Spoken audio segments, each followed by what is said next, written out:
Stuck with the WMI Utility DLL failure compromising your core library map? I'm Sophie Chen, a senior Windows support engineer. Let's analyze this architectural break and restore your stability. While we cover the technical fix for WMI utility, you can also find a professional utility to assist with workstation optimization. This is the WMI utility, the WMI Administrative Utilities Library. It provides unmanaged helper routines for WMI data handling and marshaling, facilitating the high-performance data link for system monitoring manifests. Understanding the file's role is a great start. Now let's look at replacing it.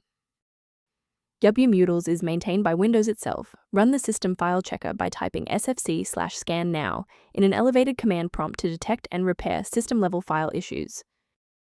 When the primary installation path fails, a more surgical approach to checking your system's environmental variables is required. Performing a restart can determine if the error is just a transient environment glitch. A reboot refreshes your system's path variables and can sometimes reestablish a broken link to the WMI utility file. Bookmark this video or click the like button now so that you have a shortcut back to this guide after your PC finishes restarting. Rebooting was just the start. Now, let's apply the core fix in this third step. Feel free to pause the video if you need a second to navigate. Since a standard reboot didn't restore the system manifests, we need to perform a deep repair of the Windows image. First, open command prompt as admin. Second, you're going to type dism /online /cleanup-image /restore health, then hit enter. Why are we doing this?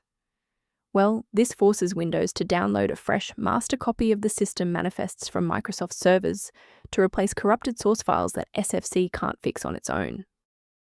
Beyond the repair, maintaining a secure workstation requires avoiding a few common technical mistakes. Avoid the trap of free file repositories for WMI Utility DLL, as these platforms are frequently used to spread persistent browser hijackers and adware. To ensure your environment stays properly configured, a professional diagnostic can help verify that your library references remain intact. For users who prefer structured maintenance, the link below references a tool related to managing WMI utility dependencies. I'm Sophie Chen. If this guide resolved the DLL error preventing WMI utility from launching, please subscribe for more verified engineering fixes.